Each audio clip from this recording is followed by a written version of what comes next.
வாழ்க வையகம், வாழ்க வையகம், வாழ்க வளமுடன். குரு வாழ்க, குருவே துணை. சிந்தனையை, உடல் நலத்தை சீரமைத்து உய்வித்த குருவே வாழ்க, வாழ்க வளமுடன். உலக மக்கள் அனைவரும் ஆரோக்கியமாக, அமைதியாக, நிறைவாக, மகிழ்ச்சியாக, வெற்றியாக வாழ வேண்டிய அனைத்து பயிற்சி முறைகளையும் தவ தத்துவ விளக்கங்களையும் நமக்கெல்லாம் தந்த தத்துவ ஞானி வேதாத்திரி மகிழ்ச்சி அவளை வணங்கி போற்றி இன்றைய நாள் சிந்தனையை நாம் தொடங்குகிறோம். வாழ்க வளமுடன். இந்த இணைய வழிதளத்தில் கலந்து கொண்டிருக்கிற அனைத்து அறிவில் சிறந்த சிந்தனையாளர் பெருமக்களுக்கும், பேராசிரியர் பெருமக்களுக்கும், சகோதர சகோதரிகளுக்கும், இந்த இணைய வழித்தளத்தை சிறப்பாக நடத்தி கொண்டிருக்கும் ஸ்கை மெடிடேஷன் அம்மா சென்டர் சிங்கப்பூர் அந்த நிர்வாகிகளுக்கும் எனது மாலை வணக்கங்கள், வாழ்த்துக்கள். வாழ்க வளமுடன். மனித உயர் பிறவியதன் மதிப்பை உணர வேண்டும்.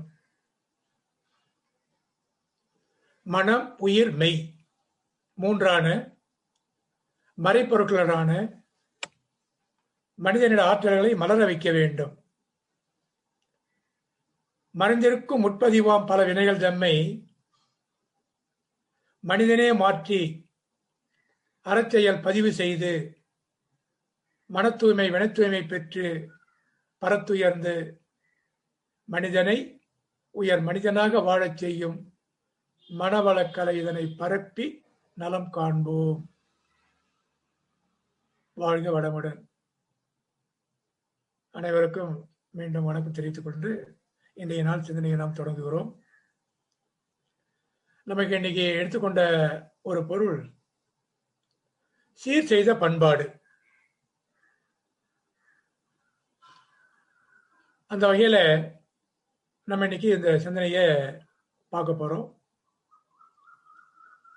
மனித இனம் தோன்றி எத்தனையோ ஆயிரம் ஆண்டுகள் சென்று விட்டன. ஆண்டுக்கு ஆண்டு மனிதனுடைய வாழ்க்கையில் புதிய புதிய கருத்துகளும் தேவைகளும் அவற்றை முடித்துக் கொள்ளக்கூடிய திறமைகளும் பெருகிக் கொண்டேதான் வந்திருக்கிறது. ஆங்காங்கு வாழும் மனித குலம் ஒவ்வொரு இடத்திலும் நிலவும் வெட்பத்தட்ப நிலை, நிலவளம், விலை பொருட்கள், தொழில் வசதி இவற்றிற்கேற்ப வாழ்க்கை நெறி உருவாகிக் கொண்டிருக்கிறது. உணவு, உழைப்பு, ஓய்வு, உடலுறவு, அறிவு இவற்றை பயன்படுத்தும் முறைகளிலும் அவற்றின் விளைவாய் எழுந்த சிக்கல்கள், துன்பங்கள் இவற்றிலிருந்து விடுபடும் வழிகள் இவை அனைத்தும் உருவாயின. இவையெல்லாம் இணைந்து பழக்கத்திலும் வழக்கத்திலும் ஏற்பட்ட வாழ்க்கை நெறியே பண்பாடு எனப்படுகிறது. கல்வி என்பது இரண்டு வகைப்படும் சொல்றாங்க. ஒன்று பண்பாட்டு கல்வி, மற்றொன்று நூல்கள் வழியாகவும் செவி வழியாகவும் தெரிகிற மொழி மற்றும் தொழில் கல்வி. எந்த உணவை சாப்பிட்டால் உடலுக்கு என்ன நன்மை தீமை வரும் என்ற அனுபவம் ஒவ்வொருவருக்கும் இருக்கிறது. இதுபோல் அனுபவத்தை ஒட்டி வருகின்ற வாழ்க்கை முறையே பண்பாடு என்று சொல்லுகிறார்கள். மனிதன் பின்பற்ற வேண்டிய நற்பண்புகள் பல உள்ளன.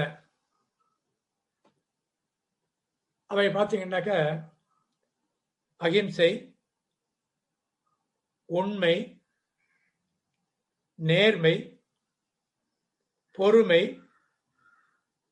மன்னித்தல், நடுநிலை, தன்னடக்கம், பணிவு, விடாமுயற்சி, பொறாமையின்மை, தற்பெருமையின்மை, இன்முகம், இன்சொல், நல்லதையே காணுதல். என்ற பல்வேறு நல்ல பண்புகள் நமக்கு சமுதாயத்தில் இருக்கு. மேற்கண்ட நற்பண்புகளில் பார்த்தீங்கன்னாக்க மிக முக்கியமானதும் மேலானதுமாக உள்ள பண்பு எதுன்னு பார்த்தாங்கன்னா பிறரை துன்புறுத்தாமை. எண்ணத்தாலோ சொல்லாலோ செயலாலோ எந்த உயிரையும் துன்புறுத்தாமல் இருப்பது, இது மிக முக்கியமானது. இந்த பண்பை நம்ம கடைபிடிச்சோம்னாக்க நாம் அனைவரும் மன அமைதியையும் வெற்றியையும் அடையிறது ரொம்ப சுலபம். நம்மிடத்தில் உள்ள பழக்க வழக்கங்களில் நமக்கு நலம் உண்டாகிறதா தீமை உண்டாகிறதா என்று தெரிந்து கொள்ள வேண்டும், கணித்துக் கொள்ள வேண்டும். தீய விளைவுகளை தரத்தக்க பழக்க வழக்கங்களை நிறுத்திக் கொள்ள வேண்டும். மனிதன் இன்பம் துன்பம் என்ற இரண்டுக்குள்ளதான் வாழ்ந்து கொண்டிருக்கிறார். அதுக்கு மேலாக உள்ளது ரெண்டு இருக்குது. அதுதான் அமைதி, பேரின்பம். அதையும் நம்ம பயிற்சியின் மூலமாக கண்டிப்பாக பெற முடியும். அது மட்டும் இல்லாமல் நம்ம வாழ்க்கையானது 3 கோணங்கள்ல நம்ம வாழ்க்கை அமைஞ்சிருக்குது. ஒன்று இயற்கை, இன்னொன்று சமுதாயம், இன்னொன்று நம்பும். இந்த 3 இணைப்பில் தான் நமது வாழ்க்கை நடந்து கொண்டிருக்கிறது. அப்படி வரும்போது பிரச்சனைகள் துன்பங்கள் இந்த 3லையும் நம்ம கொஞ்சம் அஜாக்கிரதையான 3ல வரது சான்சஸ் இருக்குது. இப்போ பொதுவாக நம்ம விரும்புறதெல்லாம் இன்பம் தான். நமது வாழ்க்கையில இன்பம் துன்பம் ரெண்டும் கலந்து கலந்து தான் வருது. ஆனா எல்லாரும் விரும்புறது இன்பத்தை தான், அதான் விரும்புறோம். ஆனா எல்லாருக்கும் அது மாதிரி வருதான்னா ஒரு சிலருக்கு வருது, ஒரு சிலருக்கு வரமாட்டேங்குது. அப்ப இன்பம் வரணும் என்ன செய்யணும்? இன்பத்தை தரக்கூடிய செயல் எது என்று தெரிந்து கொண்டு அதை பின்பற்ற வேண்டும். துன்பத்தை விளைவிக்கத்தக்க செயல்கள் என்ன என்று தெரிந்து கொண்டு அவற்றை தவிர்க்க முயல வேண்டும். இந்த அளவிற்கு நாம் பண்பாட்டை உயர்த்தி கொண்டால் போதுமானது.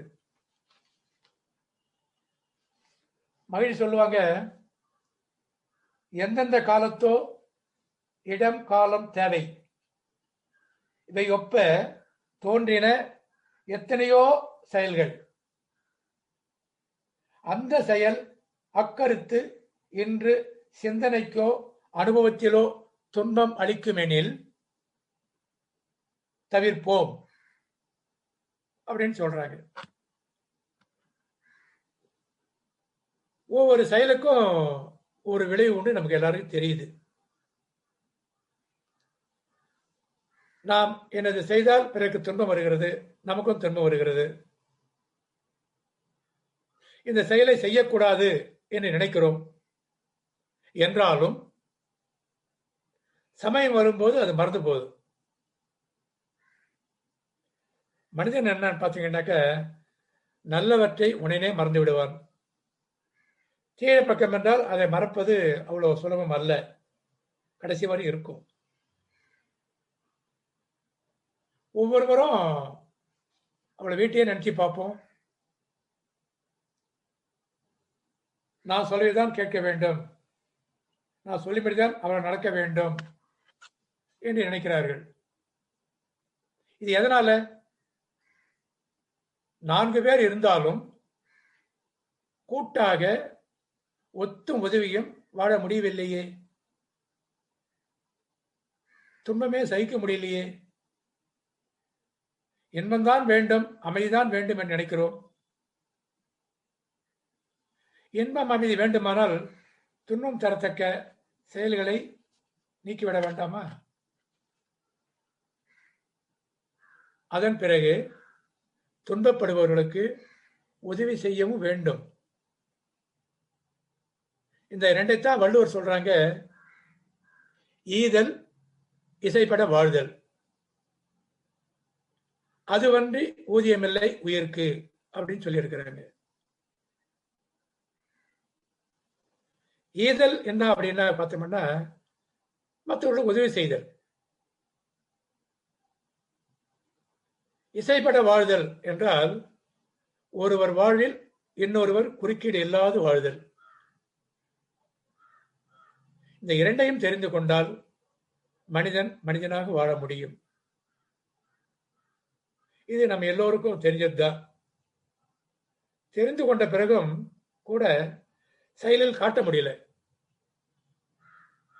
ஏன்? பழக்கம்னு ஒன்று இருக்குது, விளக்கம்னு ஒன்று இருக்கு நம்ம வாழல. இது ரெண்டுத்துக்கிடையே போராடி கொண்டிருக்க ஒரு ஜீவன் எதுன்னு கேட்டா அதுதான் மனிதன். பழக்கத்தையும் விட மாட்டான். ஐயோ நான் தப்பு செஞ்சிட்டேனே அப்படின்னு சொல்லிக்கொண்டே இருப்பான். சமயம் வரும்போது அதை செய்து கொண்டே இருப்பார். இது ஏன்?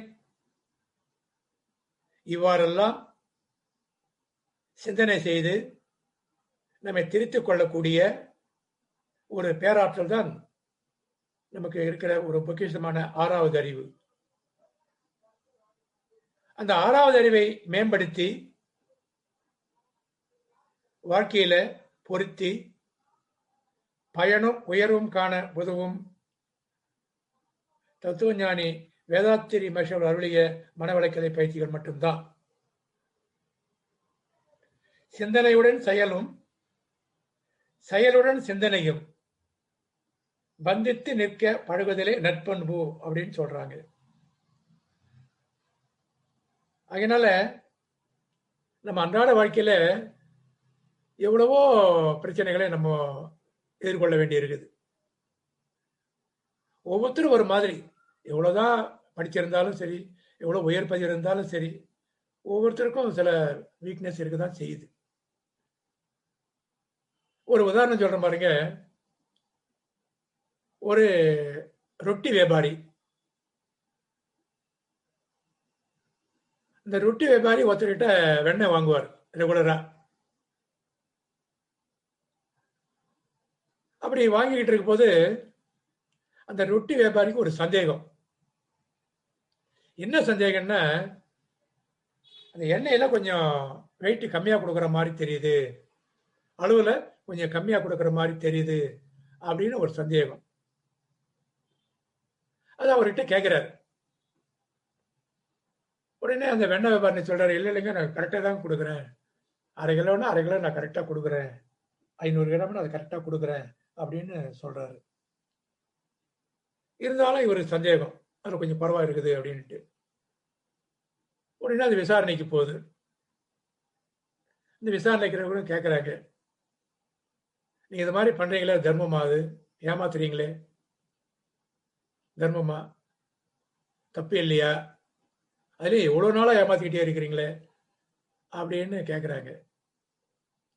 உடனே அந்த வெண்ணெய் வியாபாரி, ஐயா நான் ஏமாத்த நோக்கம் இல்லை, நான் கரெக்டாக தான் கொடுக்குறேன். அந்த எண்ணெயை எடை போகிறதுக்கு நான் எப்பவுமே எடைக்கல்லாம் வச்சுக்கிறது இல்லை. ஏதாச்சும் ஒரு பொருள் இருந்தாக்க அந்த பொருள் ஒரு பக்கம் வைப்பேன், ஒரு பக்கம் வெண்ணெய் வைப்பேன், நான் கொடுப்பேன். அந்த வகையில் எடைக்கல்லாக இந்த ரொட்டி வியாபாரி கொடுக்குற 500 கிராம் ரொட்டி பேக்கெட் இருக்குது, அதில் 500 கிராம் எழுதியிருக்கிறாங்க. அதையே ஒரு தட்டில் வைப்பேன், ஒரு தட்டில் வெண்ணெய் வைப்பேன், கரெக்டாக இருக்கும். இப்போ கூட ஒன்றும் இல்லை, இந்த எண்ணெயை ரொட்டி வச்சு பாருங்க, இடைத்தட்டில் வச்சு பாருங்க, கரெக்டாக இருக்கான்னு பாருங்க அப்படின்னாக்க வச்சா கரெக்டாக இருக்குது. என்ன காரணம்னா, அந்த ரொட்டி வியாபாரி 500 கிராமுக்கு பதிலாக 50 கிராம் கம்மியாக வச்சிருக்காரு அதில். ஸோ அதை இவர் கொடுத்துக்கிட்டே இருக்கிறார். இந்த மாதிரி ஒருத்தருக்கு ஒருத்தர் இந்த பண பேராசையில இந்த மாதிரி ஒருத்தர் கூட ஏமாத்தணும்னா அந்த சமுதாயம் எப்படி உருப்படும் அப்படின்னு சொன்னோம்னாக்க மகிழ்ச்சி சொல்றாங்க, ஒரு மனிதன் உயர் மனிதனாக வாழணும்னா நல்லவனா இருக்கணும், அறிவாளியா இருக்கணும், பெருந்தகையா இருக்கணும் அப்படின்னு சொல்றாங்க. இப்ப நல்லவனுக்கு என்ன அடையாளம்? ஒருத்தர் நல்லவர் சொல்றாரு, அது என்ன அடையாளம் அப்படின்னா, நல்லவனுக்கு அடையாளம் பிறரை ஏமாற்றி வாழாதது, பிற தலைமையில கை வச்சு வாழாதது. அதாவது பிற ஏமாத்தாம இருந்தா நல்லவன். மற்றவங்களை ஏமாத்தி அவன் படிக்க கூடாது. அப்படி ஏமாத்த வாழன்னா அவன் பேர் தான் நல்லவன் சொல்லுவாங்க. அறிவாளி யாரு அப்படின்னு பார்த்தோம்னா, மற்றவங்க கிட்ட ஏமாறக்கூடாது, எந்த சமயத்தையும் ஏமாறக்கூடாது. இப்படி மற்றவங்க கிட்ட ஏமாறாம வாழறவன் தான் அறிவாளின்னு சொல்றாங்க. பெருந்தகை அப்படின்னா, இந்த சமுதாயத்துல நம்ம நினைக்கிற மாதிரி எல்லாரும் தூய்மையா இல்லை. எத்தனையோ பேர் ஏமாத்து தான் இருக்கிறாங்க. நம்ம கிட்ட வரும்போது ரொம்ப நடிப்பாங்க, நல்லவமா நடிப்பாங்க. நம்ம கிட்ட இருக்கிற கரகிறதுக்காக நம்மளை தூக்கி வச்சு உயர்த்தி பேசி நம்ம கிட்ட பொருளை கறந்துக்கிட்டு கடைசியில் நம்மளை தோற்றத்துக்கு ரெடியா இருப்பாங்க. அப்படிப்பட்ட சமுதாயத்தை நம்ம வாழ்ந்துகிட்டு இருக்கிறோம். இருந்தாலும் அந்த மாதிரி நபர்கள் நம்மளை ஏமாற்றுவதற்காக வந்திருந்தாலும் உயர்த்தி பேசினாலும் நம்ம விழிப்புணர்வா இருந்து அவர் வலையில விழாம அவருக்கு வேண்டிய உதவிகளை நம்மளால முடிஞ்ச அளவு செய்து அனுப்புறதுதான் பெருந்தகை அப்படின்னு சொல்றாங்க. இது மாதிரி நற்பண்புகள்லாம் நம்ம கொஞ்சம் கொஞ்சமா வளர்த்துக்கணும். அது எப்படி முடியும்னா பயிற்சிகள் மூலமா தான் முடியும். எந்த பண்பாடு ஆனாலும் அதுக்கு ரெண்டு தேவைப்படுது. ஒண்ணு இறை உணர்வு, இன்னொன்னு அற உணர்வு. ரெண்டும் சேர்ந்துதான் வரணும். இறை உணர்வுங்கிறது நம்ம உயர்வதுக்கு, அற உணர்வுங்கிறது மற்றவங்களை உயர்த்துறதுக்கு. இது ரெண்டும் சேர்ந்துருக்கணும். நாமளும் உயரணும், நம்மளை சார்ந்தவர்களும் சமுதாயமும் உயர வேண்டும் அப்படின்ற ஒரு பெரிய நோக்கு. இப்படிதான் வரணும். நான் யாருக்கும் துன்பம் தரமாட்டேன் என்றால் எப்போ வரும்? நம்ம யாருக்கும் துன்பம் கொடுக்க மாட்டேன்ற ஒரு மனநிலை எப்போ வரும் அப்படின்னா, நாம் பார்த்து கொண்டிருக்கோம், நாம் பழகி கொண்டிருக்கோம் அத்தனை பேரும் இறையாற்றலே பிரதிபிம்பம் அப்படின்ற ஒரு உணர்வு இருக்கணும். ஏன்னா இறைவன் என்ற ஆதிபரம் எடுத்த ஒரு பல கோடி, எல்லா இடத்துலயும் இறைவன் இருக்கிறார். அவன் இல்லாத இடமே கிடையாது. எங்கெங்கனாதபடி எங்கும் பிரகாசமா இருக்கிறார். அப்போ நம்ம கிட்ட இருக்கிறாரு, நம்மளை சார்ந்தவர்கிட்ட அந்த இறைவன் இருக்கிறார். அப்போ அந்த இரையாற்றலாக இருக்கிற நடமாடும் தெய்வத்துக்கு நம்ம துன்பம் கொடுத்தோம்னாக்கா அந்த சாப அலை நமக்கு வரும் அப்படிங்கிறது நம்ம தெரிஞ்சிருக்கணும். இயற்கை என்பது என்னன்னு பாத்தீங்கன்னா இரையாற்றல் தான். அதை பற்றி தெரிந்தால்தான் மனிதன் மனிதனை மதித்து நடக்க முடியும். உலகத்துல எவ்வளவோ தொல்லைகள் தொந்தரவு இருப்பதை நம்ம பார்க்கிறோம். அவையெல்லாம் இயற்கையில ஒன்றும் கிடையாதுன்னு மகிழ்ச்சி சொல்றாங்க.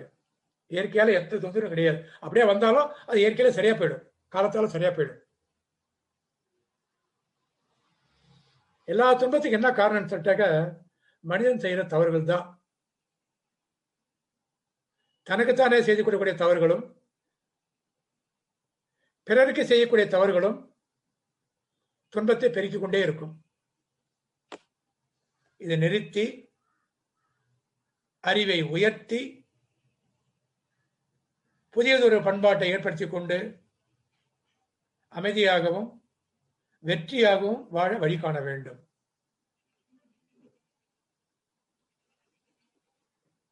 நுண்ணிய நூல் பல கற்பினும் உண்மை அறிவே மிகும். அதாவது சும்மா படித்துவிட்டு கேட்டுவிட்டு இது தவறு அது தவறு என்று சொல்லக்கூடாது என்று எண்ணினாலும் கூட உண்மை அறிவு என்பது உள்ளே அமைஞ்சிருக்கக்கூடிய இயற்கை அறிவு. நம்ம எந்த பதிவு இருக்குதோ அது வழியாத்தான்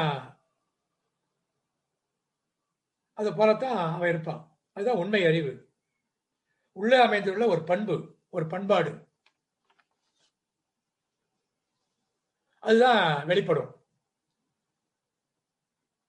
நுண்ணிய நூல் பல கற்பினும் அங்கே உண்மை அறிவுதான் வெளிப்படும். ஆகவே இப்போதே நாம் நல்ல பதிவுகளை சேர்த்துக் கொள்வதற்கு முயற்சி எடுக்க வேண்டும், பயிற்சி எடுக்க வேண்டும்.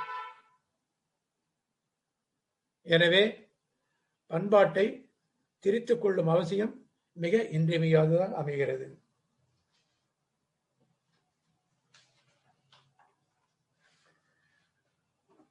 அதாவது மகரிஷி சொல்றாங்க, உலக மக்கள் பண்பாடு உருக்குலைஞ்சி போச்சு. ஒவ்வொருவரும் பிறருக்கு பகைவராகிறார்கள். பல மதத்து தலைவர்களும் கூடி ஓர் அரங்கில் பற்றற்று தெய்வ நிலை தேர்ந்தெடுக்க வேண்டும். நில உலகில் உள்ள ஆட்சி தலைவரெல்லாம் கூடி நேர்மையான ஆட்சி முறை வகுத்திடல் வேண்டும். பல காலமாய் வாழும் மனித இன வாழ்வில் பண்பாட்டின் அடித்தளமாய் நீதி தேர வேண்டும் அப்படின்னு சொல்றாங்க. அந்த வகையில இந்த பண்பாட்டை திருத்திக் கொள்ளும் அவசியம் மிக இன்றியமையாதது.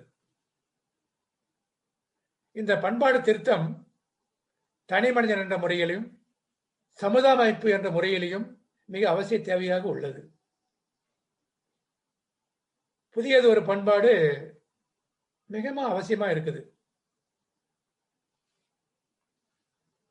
அதான் சொல்றாங்க, மகரிஷி சொல்றாங்க,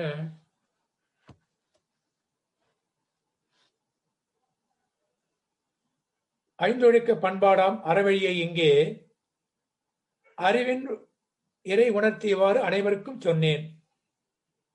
சிந்திப்பீர். இந்நெறி சிறந்ததென கண்டால் செயல்படுத்த எளிமையோடு சீர்மையும் உண்டன்றோ. எந்த இடத்திலும் மக்கள் இந்த தூய பண்பை ஏற்று நடந்தால் விளைவு எவ்வாறு அமையும்? அந்த பெரும் அமைதி நிலை உங்கள் அனைவருக்கும் அறிவிற்கும் பொருத்தமெனில் அதை ஏற்போம் வாரியர் அப்படின்னு ஒரு அன்பு வேண்டுகோள் விடுக்கிறார். தனி மனித வாழ்க்கையில அமைதியும் நிறைவும் காண வேண்டி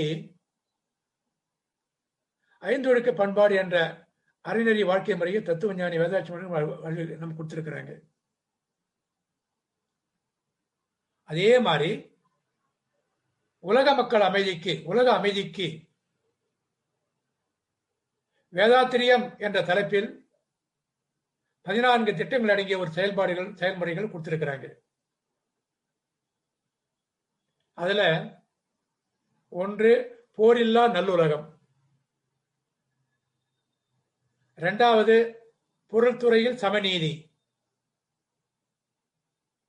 3வது நேர்மையான நீதிமுறை, 4வது நிலவுகளுக்கோர் ஆட்சி, 5வது சீர் செய்த பண்பாடு, 6வது சிந்தனையோர் வழிவாழ்வு, 7வது சிறப்புணர்ந்த பெண்மதிப்பு, 8வது தெய்வ நீதி வழிவாழ்தல், 9வது தேர் திருவிழா தவிர்த்தல், 10 சிறுவர்க்கே விளையாட்டு, 11 செயல் விளைவு உணர்கல்வி, அடுத்தது சீர்காந்த நிலை விளக்கம், அடுத்தது பார் முழுவதும் உணவு நீர் பொதுவாக்கல், பல கடவுள் பழக்கம் ஒழித்து உண்மை ஒன்றை தேர்ந்தெடுதல். ஸோ இந்த மாதிரி தனிமனித அமைதிக்கும் உலக அமைதிக்கும் மகரிஷி அவர்கள் பல கோணங்கள்ல ரொம்ப தெளிவாக திருத்தமாக உயர்வாக நம்ம கொடுத்திருக்கிறாங்க. அப்போ தனிமனித அமைதிக்கு பார்த்தீங்கன்னா 5 ஒழுக்க பண்பாட்டு ரொம்ப தெளிவாக கொடுத்திருக்கிறாங்க. அது என்ன அப்படின்னு பார்த்தோம்னா, புதியது ஒரு பண்பாடு உலகுக்கு வேண்டும், போதை போர் பொய் புகை ஒழித்து அமல் செய்வோம், அதிக சுமை ஏதுமில்லை, அவரவர் தம் அறிவின் ஆற்றலினால் உடல் உழைப்பால் வாழ்வதென்ற முடிவும், மதிபிழந்து மற்றவர்கள் மனமுடல் வருத்தா மாநெறியும், உணவுக்குயிர் கொல்லா நோன்பும், பொது விதியாய் பிறர் பொருளை வாழ்க்கை சுதந்திரத்தை போற்றி காத்தும் பிறர் துன்பம் போக்கும் அன்பும் வேண்டும் அப்படின்னு கொடுத்திருக்கிறாங்க. இப்போ இந்த 5 ஒழுக்க பண்பாடு அப்படிங்கிறது ஒரு பெரிய 5 மதில் கொண்ட ஒரு அரண்மனை, 5 அடுக்கு கொண்ட ஒரு அரண்மனை. எப்பயுமே ஒரு வீடு கட்டுதா இருந்தாக்க அது பாதுகாப்பா இருக்கிறதுக்கு சுற்றிலும் 4 பக்கங்களிலும் மதில் சுவர் எழுப்ப வேண்டும். அதுபோன்று நாம் கட்டவிருக்கும் புதியது ஒரு பண்பாடான 5 ஒழுக்க வாழ்க்கை பண்பாடு என்ற அரண்மனைக்கு, இந்த 5 அடுக்கு அரண்மனைக்கு பாதுகாப்பாக முதலில் 4 பக்கங்களுக்கும் சுவர் எழுப்ப வேண்டும். அப்பதான் நமக்கு பாதுகாப்பா இருக்கும், பராமரிப்பு இருக்கும். அது என்னன்னு பார்த்தோம்னா, 1 போதை, அடுத்தது போர், அடுத்தது பொய், அடுத்தது புகையிலை. அதாவது போதை தரக்கூடிய பொருட்களை உபயோகிப்பாமல் இருக்கிறது, இது முதல் சுவர். போர் என்ற கொடிய கொலைவெறி இல்லாமல் இருப்பது, உடல் மனம் அறிவு என்ற நான்கினது இணைப்பில் இருக்கக்கூடிய இனிமையை கெடுக்கக்கூடிய பொய்யை அறவே ஒழிக்க வேண்டும். புகை பிடிக்காதிருப்பது, அந்த புகையானது மூளையில் செயற்படுகிற தெய்வீக ஜீவகாந்தத்தை சிற்றறிகள்லாம் சீர்குலைச்சு போதும். இந்த 4ம் 5 ஒழுக்க பண்பாடு என்ற தெய்வீக அரண்மனைக்கு பாதுகாப்பு சுவர்களாக அமைந்து விடுகிறது.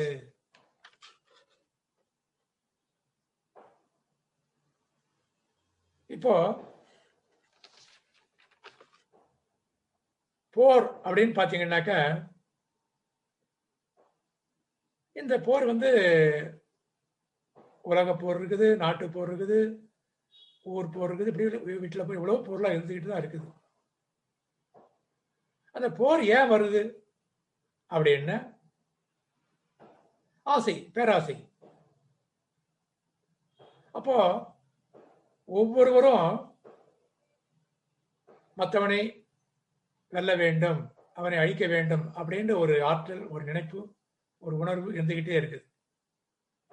அது அப்படியே நாளுக்கு நாள் போரா மாறி ஒரு பக்கம் இருக்கிற இன்னொரு பக்கம் கொள்றான், இன்னொருத்த பக்கம் கொல்லிட்டா இருக்கிறான். அப்படின்னா கடைசியில் யார் நிற்பாங்க? கொலையாளி தான் நிற்பாங்க. இவன் அவனை கொள்றான், இவனை கொள்றான், கொலையாளி தான் நிற்பாங்க. ஸோ அதனால இந்த போர் என்ற அறவே போரில்லா நல்லவன்னு சொல்ற மகிழ்ச்சி, அதுதான் முக்கியமா தேவைப்படுதுன்னு சொல்றாங்க. ஸோ ஆகினால இது மாதிரி நமக்கு இந்த 5 ஒழுக்க பண்பாட்டை நமக்கு அற்புதமா கொடுத்திருக்கிறாங்க. அதாவது எனது அறிவின் ஆற்றலினாலும் உழைப்பாலும் வாழ்வேன். ஒவ்வொருவரும் அவருடைய உடல் ஆற்றல் இருக்குது, அறிவாற்றல் இருக்குது, அதை வச்சுதான் உழைக்கணும். இது மிருகங்களுக்கு தெரியாது. ஆனா மனிதனுக்கு இந்த ஆற்றல் உண்டு. அவன் வாழறதுக்கு என்ன வேணுமோ அதை உழைப்பால் தான் சம்பாதிக்கணும். மற்றவங்க உழைப்பில் வாங்குறது வாழறது சரி கிடையாது. எனது அறிவின் ஆற்றலினாலும் உடல் உழைப்பாலும் வாழ்வேன் என்ற ஒரு சபதம் எடுத்துக்கணும். ஒரு உள்ளுணர்வை போட்டு வச்சுக்கணும். இதான் முதல் பண்புன்னு சொல்றார் மகரிஷி. மற்றவங்களோட ஏமாத்தியோ மற்றவங்களோட உழைப்பிலையோ வாழறது அது நிலைக்காது, நீடிக்காது, சரிப்பட்டு வராது. எனது அறிவின் ஆற்றலினாலும் உடல் உழைப்பாலும் வாழ்வேன். அதுதான். இது என்ன ரொம்ப கஷ்டமான கேட்ட அதுவும் கிடையாதுங்கிறார் மகரிஷி. இந்த 5 ஒழுக்க பண்பாட்டை பின்பற்றுறதுக்கு ரொம்ப கஷ்டமானா ஒரு கஷ்டமே இல்லை, ஒரு சுமையே இல்லை, அதிக சுமை ஏதும் இல்லை. அப்போ முதல் பண்பாடு எனது அறிவின் ஆற்றலினாலும் உடல் உழைப்பாலும் வாழ்வேன் என்ற உணர்வு ஒவ்வொரு மனிதனுக்கும், உலகில் அத்தனை மனிதனுக்கும் இருக்கணும்னு சொல்றாங்க. அடுத்தது, எனது வாழ்நாளில் யாருடைய உடலுக்கோ மனதுக்கோ துன்பம் தரமாட்டேன். தெரிந்தோ தெரியாமலேயோ யாருக்கும் துன்பம் தரக்கூடாது. வாழ்நாள் பூரா. கொஞ்ச நாளைக்கு துன்பம் கூடாது, கொஞ்சம் கூட அப்படி கிடையாது. வாழ்நாள் பூரா யாருடைய உடலுக்கும் மனதுக்கும் துன்பம் தரமாட்டேன். அப்படி துன்பம் கொடுத்தோம்னா அவங்க இந்த துன்ப அலை நமக்கு ஒரு சாபமா வந்துடும். அது நமக்கு வேண்டாத பதிவா, பாவ பதிவா அமைஞ்சிடும். இதுதான் இந்த 2வது பண்பை வச்சிருக்கிறார். நான் எனது வாழ்நாளில் யாருடைய உடலுக்கும் மனதுக்கும் துன்பம் தரமாட்டேன் அப்படின்ற ஒரு உறுதி நம்ம எடுத்துக்கணும். இது ஒரு பெரிய கஷ்டமும் ஒன்றும் கிடையாது. அடுத்தது பார்த்தோம்னா உயிர்கொலை. உணவுக்காக உயிர்கொலை செய்யாமல் இருக்க வேண்டும். அதாவது நமக்கு சாப்பிட்றதுக்காக, நமது உணவுக்காக ஒரு உயிரை கொன்று அதனுடைய மாமிசத்தை நாம் சாப்பிடக்கூடாது. அதான் இது ஒரு நோன்புன்னு சொல்றாங்க. உணவுக்காக உயிர் கொல்லா செய்யாமல் இருக்க மாட்டேன், அது ஒரு நோன்பு, கொல்லா நோன்பு. இதுவும் இது இந்த சமுதாயத்துக்கு சில இடத்துல கொஞ்சம் ஏத்துக்காம கூட இருக்கலாம். அதுக்கு நான் பின்னாடி சொல்றேன் என்ன காரணம் அப்படின்னு சொல்லிடுறேன். நான் ஒரு வாட்டி துபாயில போயிட்டு இந்த சப்ஜெக்ட் பேசும்போது அங்க ஒரு எதிர்ப்பு வந்தது. அதாவது நான் வெஜிடேரியன் அப்படின்ற ஒரு பிரச்சனை வந்தது. அதுதான் மகிழ்ச்சி அவசரப்படி சொல்ல போறாங்க. பிறர் பொருளை, வாழ்க்கை சுதந்திரத்தை போற்றி காப்பேன். யாருடைய வாழ்க்கை சுதந்திரம் போற்றி பார்க்கணும், யாருடைய கெடுக்கக்கூடாது, அவங்க வாழ்க்கையில நம்ம கூடாது அப்படிங்கிறாங்க. பிறர் பொருளை, வாழ்க்கை சுதந்திரத்தை போற்றி காப்பேன். இது ஒரு பண்பாடு. துன்பப்படுபவர்களுக்கு என்னால் ஆன உதவியை செய்வேன். இப்ப நம்மளோட கூட எவ்வளவு பேர் வாழ்ந்துகிட்டு இருக்கிறாங்க. இந்த கோன், குருடு, நொண்டி அந்த மாதிரி முடம் வந்துகிட்டு இருக்கிறாங்க. வாழ்ந்து கெட்டவங்க இருக்கிறாங்க, வாழ தெரியாம இருக்கிறாங்க, வாழும் அடிமட்டத்தில் இருக்கிறாங்க. இவ்வளவு பேர் வாழ்ந்துகிட்டு தான் இருக்கிறாங்க. அவங்களும் வாழணும். அப்படி வாழணும்னா அவர்களுக்கும் நம்மளால முடிந்த உதவிகளை செய்யணும் அப்படிங்கிறாரு. துன்பப்படுபவர்களுக்கு என்னாலான உதவியை செய்ய வேண்டும். அந்த உதவி எப்படி இருக்கணும்? நிஷ்காமிய கர்மமா இருக்கணுங்கிறார். எதிர்பாராம செய்யணும் அப்படிங்கிறார். நம்மளால முடிஞ்சது, அது உடலாலோ, உள்ளத்தாலோ, அறிவாலோ, பயிற்சியாலோ, அல்லது பொருளாலோ, நம்ம ஏதாச்சும் ஒரு வகையில அந்த நற்பண்பை நம்ம வளர்த்துக்கணும். துன்பப்படுபவர்களுக்கு என்னாலான உதவியை செய்வேன். அப்பதான் நம்ம எல்லோருடைய வாழ்க்கையை போற்றி காக்க முடியும் அப்படின்னு மாற்றி சொல்றாங்க. அதனால இந்த 5 ஒழுக்க பண்பாடுங்கிறது மனித குலத்துக்கு பெரிய வரப்பிரசாதம். இதை நம்ம கண்டிப்பா கடைபிடிக்க முடியும். அப்ப கடைபிடிக்க முடியும்னா மனிதனுக்கு நாள்தோறும் 3 தா தேவைப்படுகிறது. அது என்ன தா? 3 தான்னா ஒண்ணு தவம். தினந்தோறும் தவம் பண்ணாதான் இதெல்லாம் நம்ம ஏற்படுதா வரும். அதாவது மன அலட்சியோட குறைச்சா தான் வரும். அதுக்காக தான் தவத்தை முதல்ல வச்சிருக்கிறாங்க.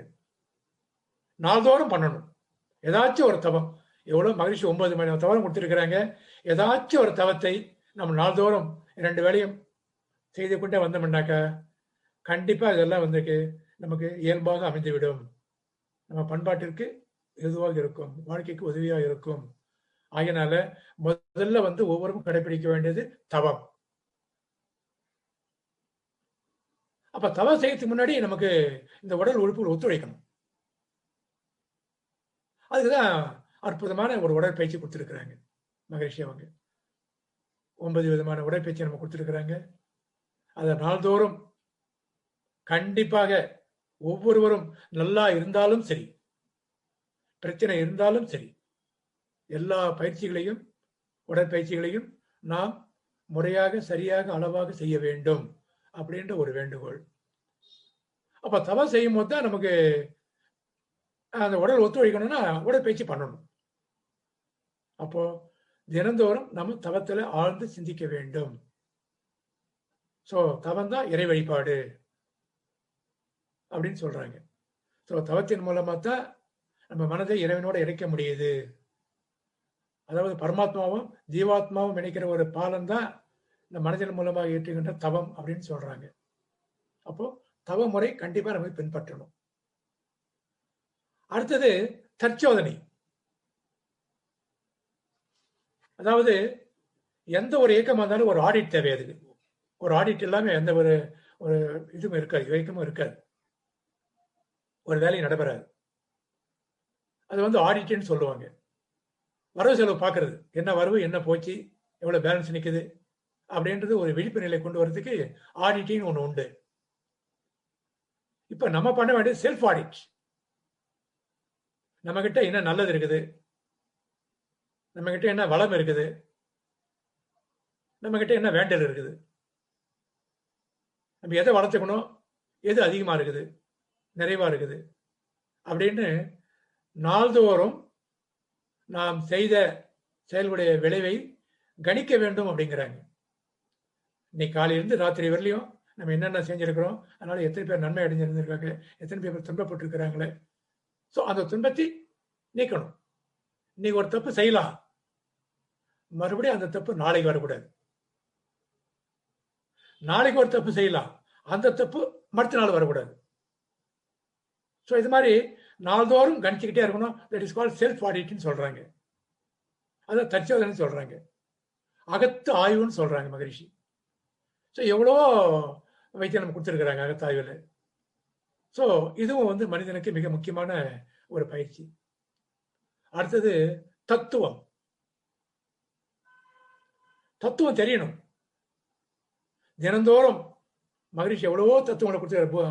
நூல்கள் வாயிலாக, கவிகள் மூலியமாக எவ்வளவோ தத்துவங்களை நமக்கு சிம்பிளா கொடுத்துருக்குறாங்க. தூய தமிழ்ல கொடுத்துருக்குறாங்க, உள்ளதை உடம்படியே கொடுத்துருக்குறாங்க.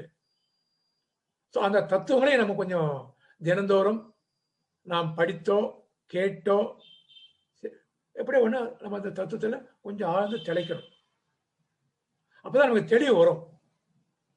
ஸோ இது 3 ஒன்னா சேரணும்னு சொல்றாங்க.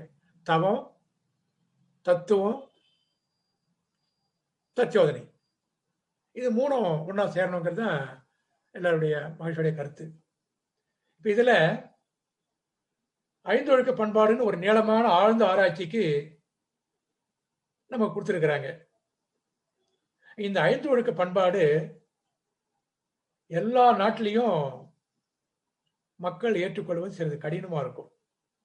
முக்கியமா இந்த அரபு நாட்டெல்லாம் பாத்தீங்கன்னாக்க இந்த 5 ஒழுக்க பண்பாட்டை அவங்க ஏத்துக்கிறது கொஞ்சம் தடுமாறும். அதாவது எஸ்பெஷலி இந்த 3வது உணவுக்காக உயிர் கொலை செய்ய மாட்டேன்.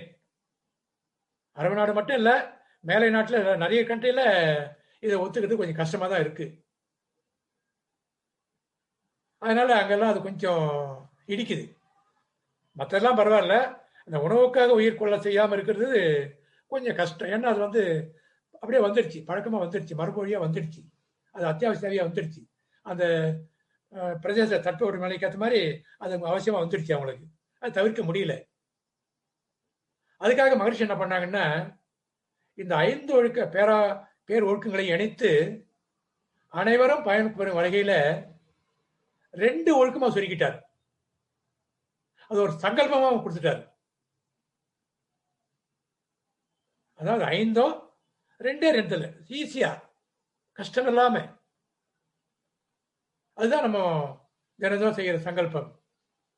நான் எனது வாழ்நாளில் யாருடைய உடலுக்கும் மனதுக்கும் துன்பம் தரமாட்டேன். இது ஆணித்தரமா சொல்றாரு.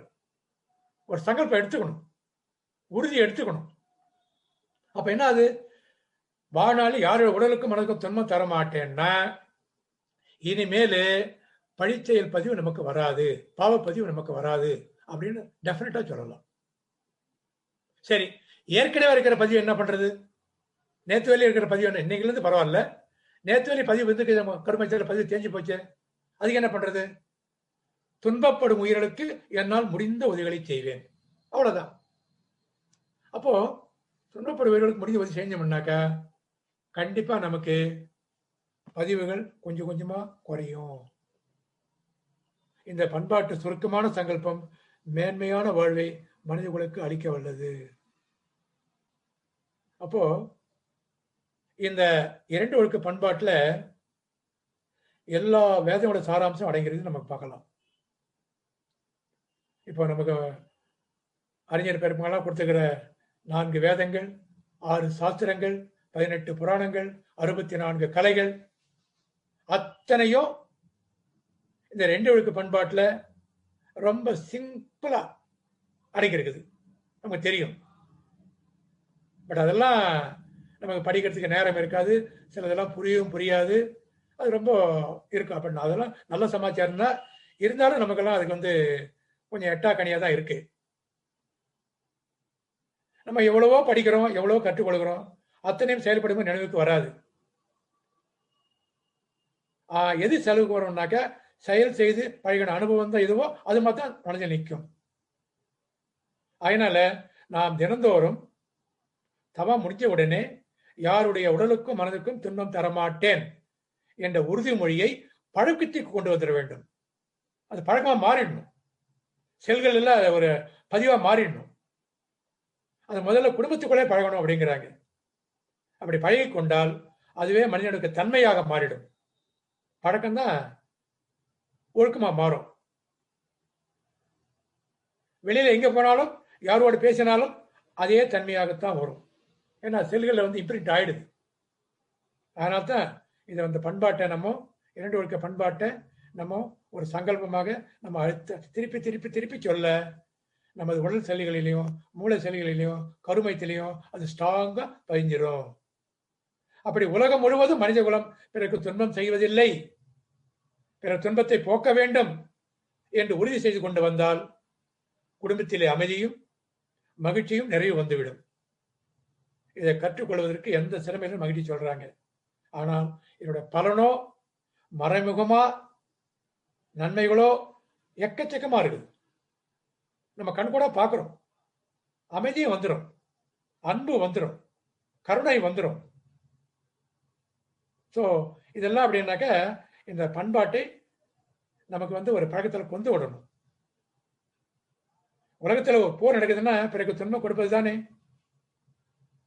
போர்ல யாரு ஒருவர் வெட்டுகிறார்கள், அடித்துக் கொள்கிறார்கள், கொன்று குவிகிறார்கள். யாருக்கும் துன்பம் வருதல் என்றால் போர் நடக்குமா? இந்த 2 ஒழுக்கத்து பண்பாட்டை பின்பற்றினால் பழக்கத்தை கொண்டு வந்து பார்த்தால் இந்த உலகம் பூரா தெரிஞ்சிடும். இன்று முதல் ஒரு திருப்பம் வரணும்.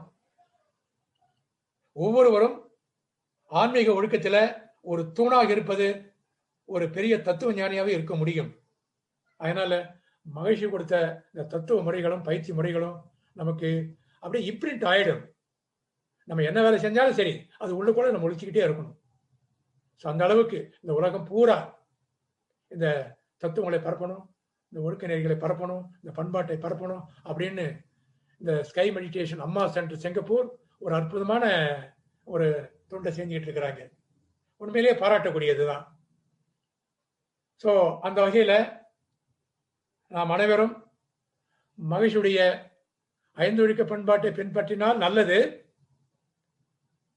ஏற்புடையது, சிறந்தது.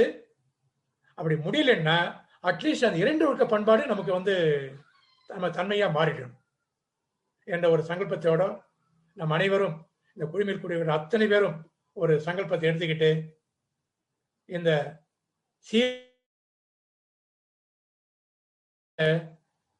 நமக்கு ஒத்துக்காம இருக்குது, குடும்பத்திலே இருக்குது, சமுதாயத்தில் இருக்குது, நாட்டில் இருக்குது, உலகத்தில் இருக்குது. ஸோ அதெல்லாம் ஒழிக்கணும்னா நமக்கு இது மாதிரி சில பயிற்சிகள் தேவைப்படுது, தத்துவங்கள் தேவைப்படுது என்ற வகையில் இந்த அற்புதமான வாய்ப்பு கொடுத்த ஸ்கை மெடிடேஷன் அம்மா சென்டர் சிங்கப்பூர் அந்த நிர்வாகிகளுக்கும், இந்த இணையங்களில் கலந்து கொண்டு இதை செய்யப்படுத்திக் கொண்டிருக்கிறோம் அனைத்து அறிஞர் பெருமக்களுக்கும் என மனமார்ந்த நன்றியும் வாழ்த்துக்களையும் தெரிவித்துக் கொள்கிறேன். வாழ்க வளமுடன், வாழ்க வளமுடன்.